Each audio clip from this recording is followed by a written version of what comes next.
Buenas noches, doctora Wendy Arteaga. Mi nombre es Fabricio Vallejo. A continuación, voy a hacer la exposición del grupo número 19 de la Maestría en Docencia e Investigación Educación Superior. Nuestro trabajo corresponde al análisis de la estructura de la tesis doctoral por compendio de publicaciones, teniendo como tema neuroeducación y control, cómo vincular lo que aprendemos con lo que hacemos, un estudio de caso múltiple en un grupo de educación infantil. En lo que respecta al artículo número 1, tenemos en el resumen donde que el autor establece primero el propósito del estudio, el cual es la implementación de un programa de intervención para potenciar el autocontrol y como consecuencia reducir las conductas disruptivas en un grupo de educación infantil. Posteriormente, presenta el diseño metodológico y concluye con los hallazgos que evidencian la efectividad de la metodología. Asimismo, en el apartado de la introducción, presenta el problema que es implementar metodologías neuroeducativas adaptables que mejoren el comportamiento y el aprendizaje del alumnado, considerando su diversidad y el impacto del entorno en su desarrollo cerebral. Se expone como objetivo principal exponer la efectividad de metodologías adaptables basadas en la neuroeducación en la modificación del comportamiento de un grupo de alumnos de educación infantil. Asimismo, se deduce del artículo los objetivos específicos como son explorar cómo los principios de la neurociencia pueden aplicarse en el aula, identificar los procesos psicológicos y cerebrales que interfieren en el aprendizaje, evaluar el impacto de un camino de mentalidad docente y de la implementación de estrategias neuroeducativas en el comportamiento de los niños. Y por último, demostrar que un ambiente de aprendizaje adaptado puede reducir conductas negativas y favorecer el desarrollo cognitivo y socioemocional. En la fundamentación teórica, tenemos que el marco conceptual utilizado se enfatiza la plasticidad cerebral, la teoría histórica cultural de Vygotsky, la teoría triárquica de la inteligencia de Stenberg, el aprendizaje social de Bandura y el papel de las funciones ejecutivas como principales teorías. Dentro de la metodología, los investigadores utilizaron un diseño de estudio cualitativo de un caso múltiple e instrumental a una muestra de 25 alumnos de 4 años y utilizaron 4 instrumentos para recolectar la información. Entre los principales hallazgos o resultados tenemos que existe reducción significativa de conductas disruptivas y mejora en el clima de aula, incremento en la participación y cumplimiento de normas, mayor autocontrol emocional, aumento en la seguridad personal, autoestima y deseo de participación. Dentro del apartado de la discusión, los resultados coinciden con investigaciones que destacan las metodologías adaptables, potencian funciones cognitivas y socioemocionales de Howard. Los hallazgos confirman el papel de las funciones ejecutivas como mediadoras del aprendizaje y de la conducta. Refuerzan los postulados de Vygotsky sobre el rol del entorno social y del docente como mediador. También se alinean con estudios sobre entrenamiento de memoria y autorregulación en TDAH, mostrando transferencias de habilidades a otras áreas conductuales. Dentro de las conclusiones, el artículo aporta una propuesta metodológica innovadora para trabajar el autocontrol en educación infantil con base en neurocientífica. Evidencia que los cambios de conducta pueden mantenerse en el tiempo como intervenciones simples y cotidianas. El modelo es replicable, que combina técnicas de relajación, motivación y autoobservación para promover las competencias y enfatiza el papel transformador del docente como un agente de cambio. Dentro de las limitaciones dentro del artículo, señala que las limitaciones metodológicas puede ser la intervención en la educación infantil, que fue considerada insuficiente debido a la falta de herramientas de medición adecuadas para establecer una línea base bien definida sobre las habilidades y capacidades iniciales de los participantes.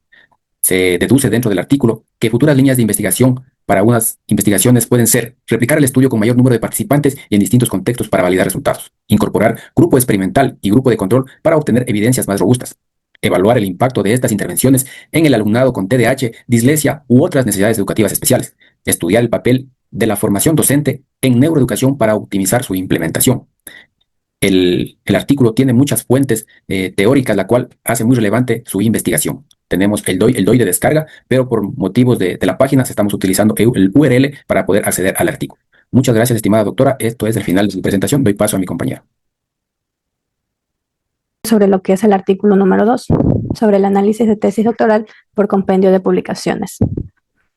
En resumen, tenemos cómo sintetiza el objetivo de métodos y hallazgos. El investigador Bettegon en el año 2019 presenta en el resumen una síntesis clara y concisa del objetivo, de la metodología y los hallazgos del estudio, lo que evidencia un enfoque profesional y directo, aunque con ciertas limitaciones en cuanto a la exhaustividad de la información. En este apartado, el objetivo se formula con precisión al señalar la intención de aportar 9 evidencias empíricas sobre la validez y fiabilidad del cuestionario de estrategia de regulación emocional cognitiva en el CERCUM, lo que podría generar ambigüedad en la interpretación del parte del lector. Pese a estas carencias, la sección metodológica se caracteriza por su rigurosidad al descubrir un proceso analítico en 2 fases que incorpora un análisis factorial confirmatorio con el propósito de contrastar 4 modelos alternativos. Introducción, tenemos lo que es el problema y objetivos planteados. En el artículo el problema se formula de manera pertinente al vincular con una necesidad social y clínica claramente delimitada. La insuficiencia de instrumentos psicométricos actualizados y válidos para evaluar la regulación emocional en el contexto educativo. Esta delimitación confiere al estudio una justificación sólida, puesto que se fundamenta en el crecimiento e incidencia de trastornos psicopatológicos durante la adolescencia, en etapa en la que la regulación emocional constituye un factor clave para su prevención, por otra parte. Por otra parte, el objetivo central de la investigación consistió en aportar nuevas evidencias empíricas sobre la validez y fiabilidad del CERCU. Fundamentación teórica. Tenemos el marco conceptual utilizado. El marco conceptual resulta pertinente y funcional en relación con los objetivos de investigación, aunque su alcance presenta de manera deliberadamente acotada. El investigador Bettegon en el año 2019 nos presenta una revisión exhaustiva del constructo de regulación emocional, sino que centra en su situación y su atención en la justificación teórica empírica de la validación psicométrica del CERCU.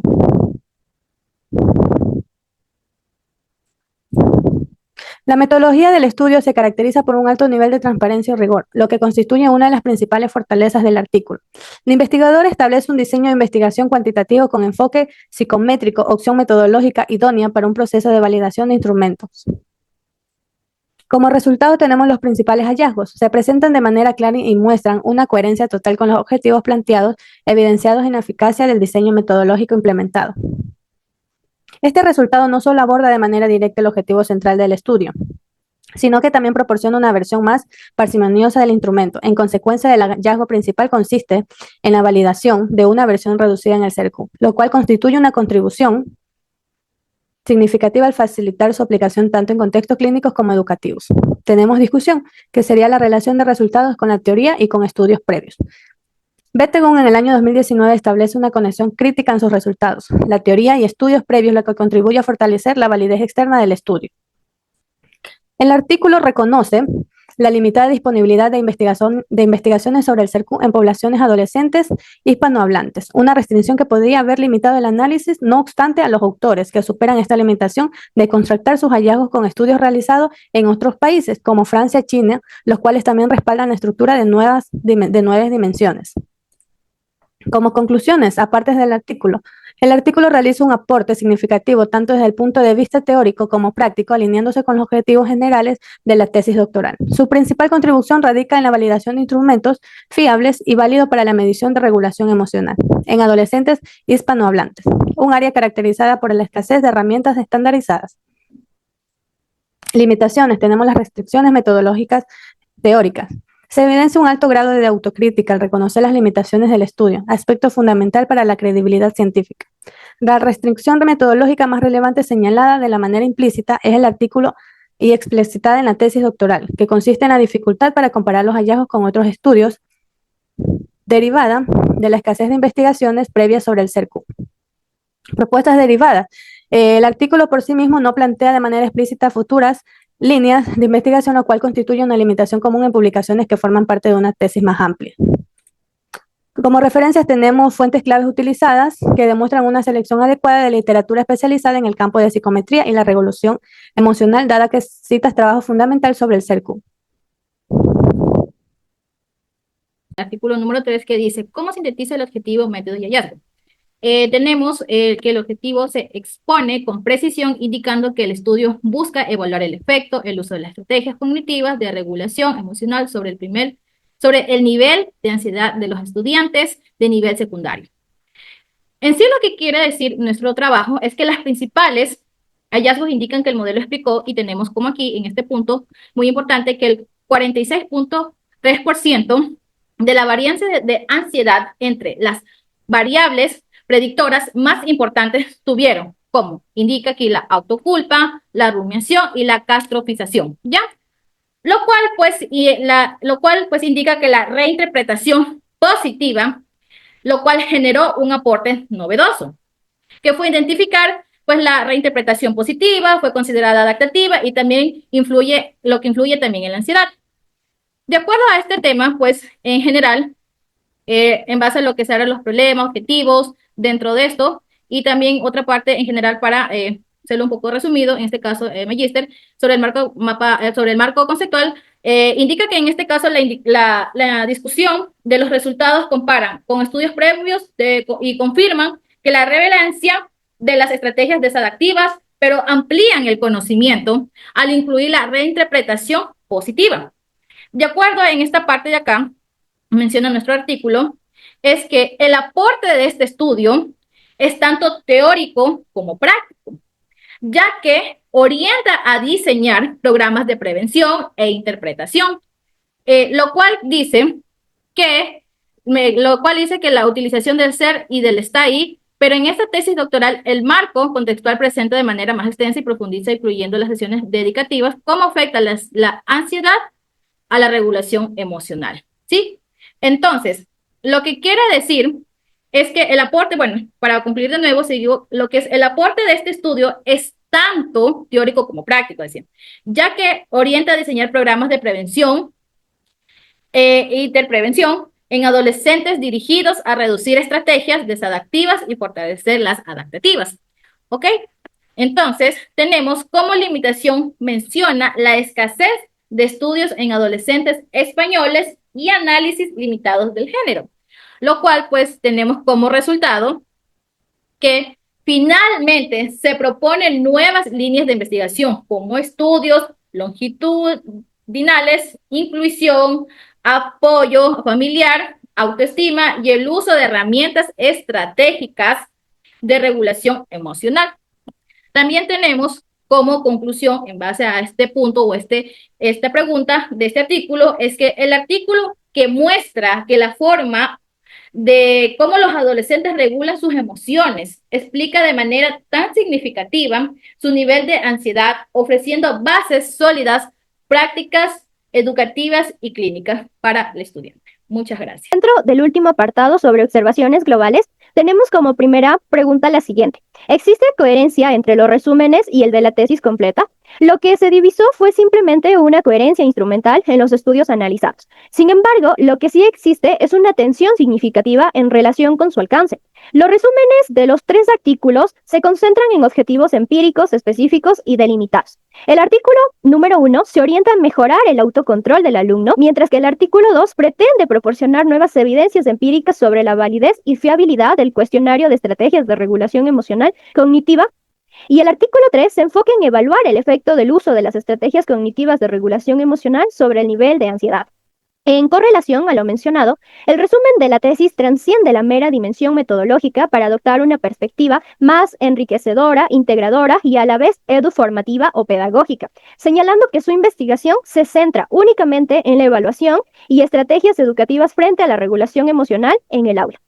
En el caso de la pregunta número 2, fundamentada básicamente en la articulación de estos 3 artículos con la introducción general de la tesis, lo que se puede aludir es que existe una relación simplemente funcional. Sin embargo, se identifica una brecha conceptual.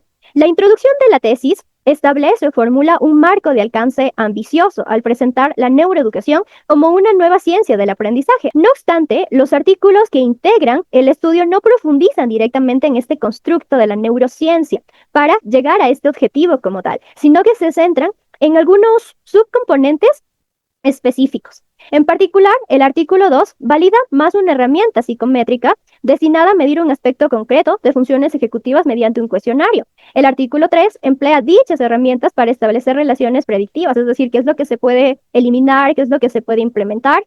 Y el artículo 1 desarrolla un estudio de caso cualitativo dentro de lo que es la educación infantil. Esta divergencia lo que hace es generar una tensión, dado que la introducción de la tesis plantea un marco teórico como que más unificador, ¿no?, entre todas estas dimensiones y sobre todo de gran impacto. En el caso de la pregunta número 3, y sobre todo con mucha importancia, tenemos lo siguiente. Si los artículos comparten la misma base teórica o hay enfoques distintos. En el caso de esta pregunta, lo que se puede afirmar es que los artículos sí comparten una base teórica un poco sólida, común y convergente, pero la manera en la que se da a conocer o se aborda genera tensiones como que un poco epistemológicas y pragmáticas. Todos se fundamentan en lo que es la neuroeducación y funciones ejecutivas, pero más básicamente le dan como que mayor impacto a las funciones ejecutivas como lo emocional, el autocontrol. Sin embargo, en el artículo 2 y 3 Se adopta un enfoque, como ya se había mencionado, psicométrico-cuantitativo, al medir estas variables y establecer relaciones predictivas. En contraposición, el artículo 1 se rige con un paradigma cualitativo que es el estudio de caso. Esta diferencia paradigmática o metodológica no se explica ni se justifica explícitamente en los artículos, lo que podría dar esa impresión de que son trabajos completamente aislados. La pregunta número 4 sobre si se observa consistencia metodológica entre los artículos, lo que se puede mencionar es que no se observa esta relación metodológica, lo cual es una debilidad si se evalúa cada artículo de manera individual, pero una fortaleza si se considera el propósito más amplio de la tesis.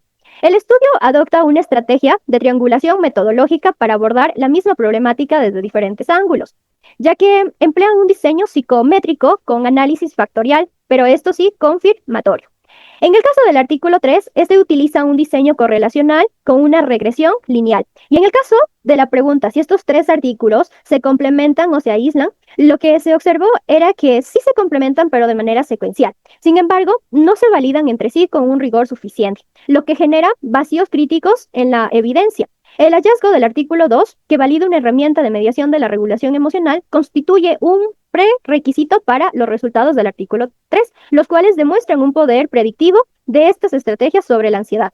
La tensión emerge, ¿no? Debido a que en la tesis, en cambio, se postula que la neuroeducación mejora las funciones ejecutivas, pero los resultados presentados en los artículos no sustentan esta afirmación de manera concluyente. A continuación voy a hablar sobre las observaciones generales del artículo científico y la tesis, en la cual voy a hablar sobre 4 puntos, en la cual es la discusión, las conclusiones, las limitaciones y la referencia. Bueno, en el primer punto tenemos, hay una pregunta que dice las discusiones de los artículos fortalecen de la tesis general. Cada artículo por sí solo ofrece un hallazgo parciales. Por ejemplo, el artículo 2, como se puede ver, analiza la estructura del CERQ, que es una herramienta para evaluar las regulaciones emocionales. En cambio, el artículo 3 identifica la variable que predicen la ansiedad. A diferencia del artículo 1, que reflexiona sobre las prácticas educativas, la tesis, en cambio, integra estos aportes y construye un argumento sólido. La neuroeducación no es solo la teoría, sino una disciplina evaluable, medible y aplicable en el aula, con impacto a la salud mental del estudiantil.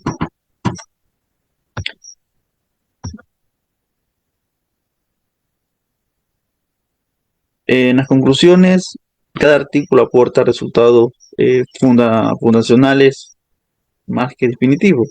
Por ejemplo, la fiabilidad de CERQ o la influencia de la rumiación y la castrofización son pasos previos que en conjunto permite a la tesis afirmar que la formación de docentes en neurociencia es clave para mejorar la salud del alumno.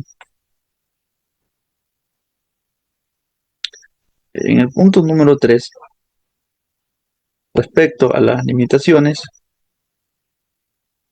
existen una restricción común.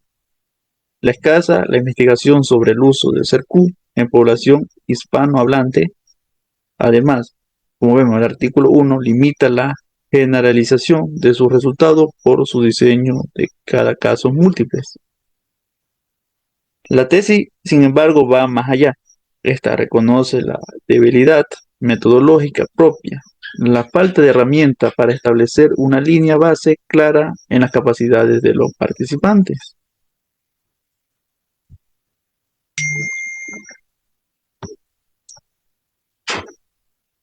En la línea futura muestran una convergencia. Aunque en los artículos no siempre proponen agendas de investigación, la tesis unifica las recomendaciones enfocadas en 2 frentes. Una, que es la formación del docente en neurociencia, y el desarrollo de programas educativos que integran la estrategia de la regulación emocional para fortalecer el control y la salud mental. Por último, en las referencias son coherentes compartidas. Los estudiantes cuantitativos citan autores clave en psicometría y psicología clínica, mientras que en la cualitativa se apoya en la literatura de la neuroeducación. En cambio, la tesis amplía estas fuentes, cambiando en teoría neurocientífica con práctica educativa, y esta sí articula los campos de la psicología y de la educación.